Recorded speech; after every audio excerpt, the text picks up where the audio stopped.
Gujarat housing બોર્ડના જર્જરિત મકાનોમાં રહેતા લોકોને તંત્ર દ્વારા પાણી આપવાનું બંધ કરાયું હોય લોકોમાં રોષ. હાઉસિંગ બોર્ડના લોકો એકઠા થઈ રેલી સ્વરૂપે કોર્પોરેશન પહોંચ્યા. હજારોની સંખ્યામાં જનમેદનીએ તંત્રને આવેદન આપી પાણી તાત્કાલિક ચાલુ કરવા કરી માંગ. જર્જરિત મકાનોને 90 દિવસમાં રિપેરિંગ કરવાની આપવામાં આવી હતી નોટિસ. આમ છતાં હાઉસિંગ બોર્ડમાં રહેવાસીઓ દ્વારા મોટાભાગના બિલ્ડિંગોમાં રિપેરિંગ ન કરતા તંત્રએ પાણી આપવાનું કર્યું હતું બંધ. વીજળી આપવાની પણ બંધ કરવાની ચીમકી તંત્રએ આપતા લોકો કમિશનર પાસે વિનંતી સાથે રજૂઆત કરવા દોડ્યા.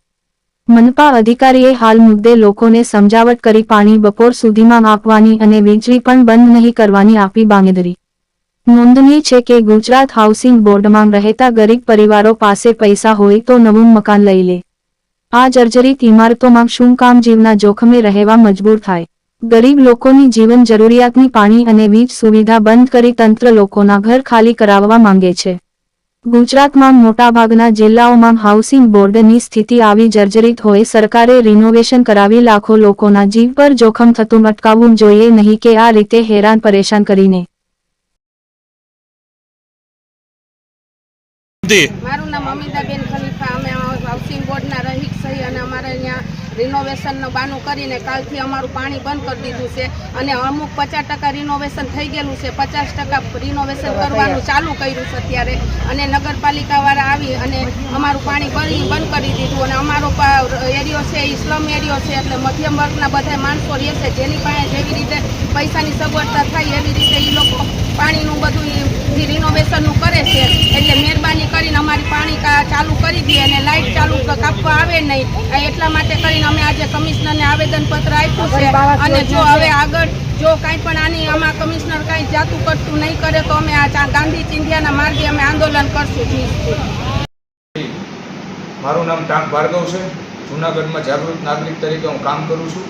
આજ રોજ અમારા વિસ્તારમાં ગુજરાત હાઉસિંગ બોર્ડ સોસાયટીની અંદર મહાનગરપાલિકા દ્વારા પાણી બંધ કરવામાં આવ્યું હતું, જેથી બધા પ્રજાજનોને પાણી એટલે જીવન જરૂરિયાતની વસ્તુ હતી.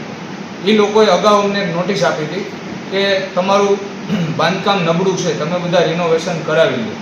એટલા માટે બધાનું પાણી બંધ થયું એટલે બધા અહીંયા મહાનગરપાલિકા આવ્યા.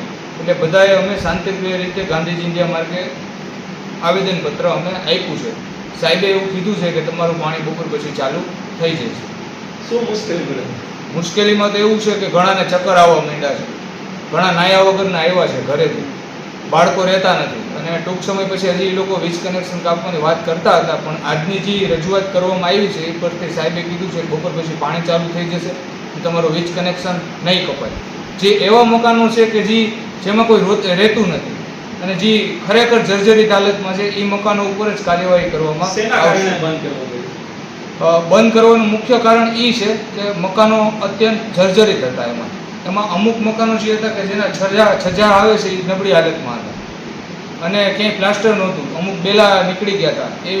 એ જગ્યા ઉપર સાહેબે કાર્યવાહી કરવાનું કીધું છે. કેટલા દિવસથી પાણી બંધ છે? ગતકાલ રાતથી.